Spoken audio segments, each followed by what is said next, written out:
projet souvent annoncé, toujours reporté. Le président français Emmanuel Macron a donc présenté ce matin ce projet de loi sur les séparatismes. C'est le grand angle de ce vendredi 2 octobre.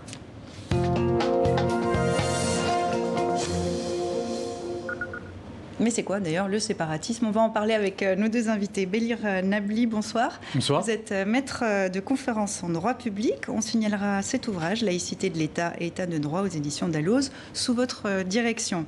Et puis Nicolas Cadenne, bonsoir à vous aussi. Vous êtes rapporteur général de l'Observatoire de la laïcité, dont l'objectif est de promouvoir la laïcité, rattaché au gouvernement et plus précisément au Premier ministre. Merci à vous deux d'avoir accepté notre invitation. Mal nommer les choses, c'est ajouter au malheur du monde, disait Camus. Séparatisme au pluriel, les mots comptent. De quoi on parle ?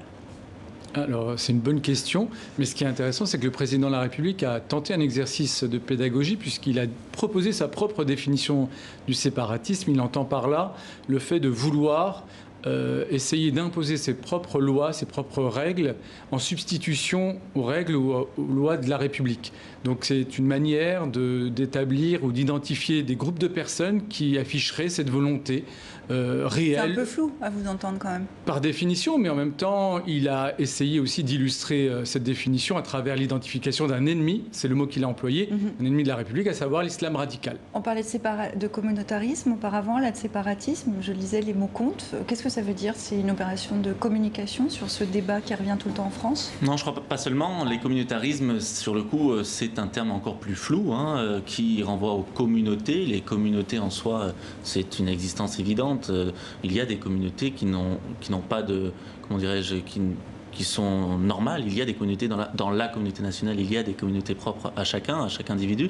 Les séparatismes, en revanche, c'est effectivement, comme cela vient d'être dit, outre l'imposition de normes contraires aux lois de la République, c'est par définition donc la volonté de se séparer du reste de la société. Et donc il y a plusieurs types de groupes qui se séparent ou qui veulent se séparer du reste de la société en imposant des normes qui sont contraires aux lois de la République. Il y a l'islamisme radical, mais pas seulement, il y en a d'autres. Alors justement, on va y venir, on va écouter Emmanuel Macron, puisque ce matin fini de tourner autour du pot. Là, on parle de séparatisme au pluriel. Emmanuel Macron a évoqué le séparatisme islamiste. Ce à quoi nous devons nous attaquer, c'est le séparatisme islamiste. C'est un projet conscient, théorisé, politico-religieux, qui se concrétise par des écarts répétés avec les valeurs de la République, qui se traduit souvent par la constitution d'une contre-société. Il y a, dans cet islamisme radical, puisque c'est le cœur du sujet, abordons-le et nommons-le, une volonté revendiquée, affichée, une organisation méthodique pour contrevenir aux lois de la République et créer un ordre parallèle, ériger d'autres valeurs, développer une autre organisation de la société. Ce discours n'est pas là pour stigmatiser tous les musulmans, a précisé le président français. Est-ce que ce n'est pas un peu le cas quand même, monsieur Nabli ? S'il ne peut pas identifier l'islam radical aux musulmans en tant que tel, c'est parce que tout simplement, ça serait inconstitutionnel.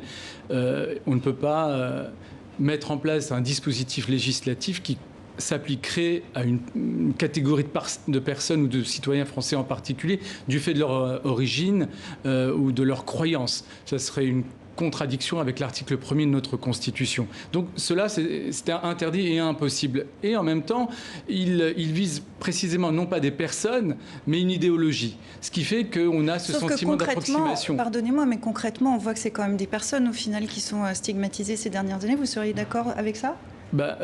Disons que socialement, sociologiquement, il y a un autre phénomène qui fait que la question est ambiguë et équivoque. C'est que les musulmans font l'objet de discrimination en France. Il y a un certain nombre d'études et de statistiques officielles qui attestent de cette réalité-là. Et eu égard à cette réalité-là, on a aussi ce discours officiel, ce discours qui se dit républicain et qui tend à nouer, à développer un sentiment de confusion. Il peut y avoir des dérapages. On est dans un débat public où il peut y avoir des dérapages. Vous les craignez ?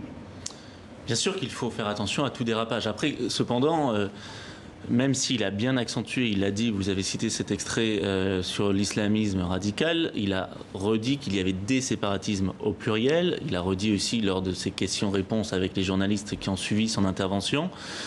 que ces séparatismes au pluriel seraient traités par le même projet de loi, mais qu'il accentuait sur cet islamisme radical parce que c'est celui qui pouvait dériver vers le terrorisme que l'on connaît ces dernières années.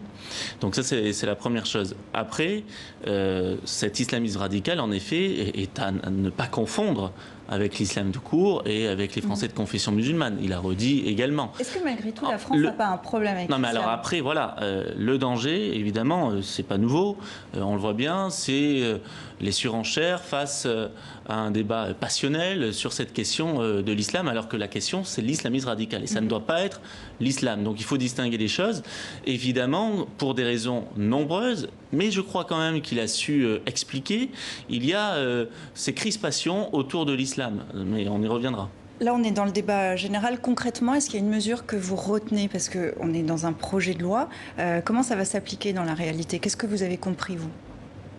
Alors, ce qui est intéressant, c'est que c'est toute une stratégie globale qu'il a déclinée, le président de la République. Et donc, le discours purement sécuritaire ne peut pas résumer finalement ce qu'il a décliné. Oui.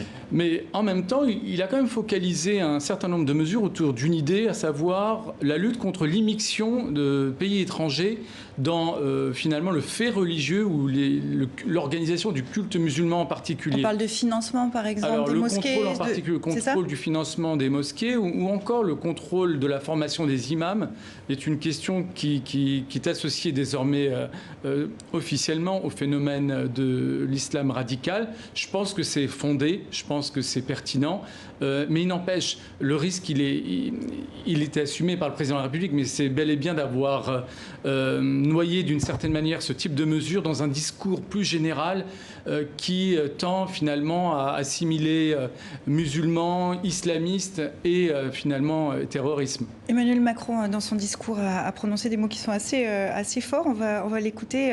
C'est une critique sur la politique menée dans les quartiers. Nous avons nous-mêmes construit notre propre séparatisme. C'est celui de nos quartiers. C'est la ghettoisation que notre République, avec initialement les meilleures intentions du monde, mais a laissé faire. C'est-à-dire que nous avons eu une politique, on a parfois appelé ça une politique de peuplement, mais nous avons construit une concentration de la misère et des difficultés. Et nous le savons très bien. Alors Emmanuel Macron a tenu ce discours à Murau, une ville de 30 000 habitants à une quarantaine de kilomètres de Paris. Elle est souvent donnée en exemple pour ses initiatives en faveur du vivre ensemble. Est-ce que ce projet de loi questionne les limites du modèle français d'intégration aussi ? Ce qui est très intéressant, justement, je trouve, c'est que c'est peut-être une première fois, je ne sais pas, mais c'est en tout cas très rare qu'un président de la République nomme bien les choses sur les causes aussi de ce qui se passe. Et là, en l'occurrence, il rappelle qu'il y a aussi des causes sociologiques et sociales importantes. Et qu'en effet, si rien n'est fait, notamment sur la mixité sociale, pour lutter contre une ghettoisation, une ségrégation qui a pu même être finalement être l'aboutissement de politiques publiques pourtant, eh bien, les difficultés continueront. Et il y aura des replis communautaires qui continueront et qui pourront mener à certaines dérives séparatistes. Et comme il a dit, donc il est quand même plutôt heureux qu'il pointe cette problématique-là et qu'il s'engage à la régler. Mais est-ce qu'on stigmatise les quartiers ? On dit les quartiers parce que vous dites que là, il nomme les choses, mais il y a la politique de la ville depuis des décennies où on pointe du doigt des problèmes, rien ne change, on a l'impression. Est-ce que là, il stigmatise des quartiers ? Alors, je ne crois pas, au contraire. Il rappelle que de fait, il y a du communautarisme subi. Parce que dans ces quartiers dont on parle, qui subiraient donc une certaine ségrégation, c'est un communautarisme subi. Les habitants eux-mêmes souhaiteraient une plus grande mixité sociale et une plus grande ouverture des services publics avec moins de discrimination. Est-ce qu'il y a une réislamisation de certains coins de France ? Là, on parle des quartiers, mais pas seulement. Alors, je ne sais pas. Ou est-ce qu'on est dans le cliché, encore une fois ? Non, mais le fait qu'il y ait un retour du fait religieux, alors c'est pas propre à la société française, c'est un mouvement global, mais qui a une résonance particulière en France parce que, premièrement, comme l'a rappelé le président de la République, la France entretient un rapport à sa propre histoire coloniale qui est un rapport ambigu et qui n'est pas totalement assumé.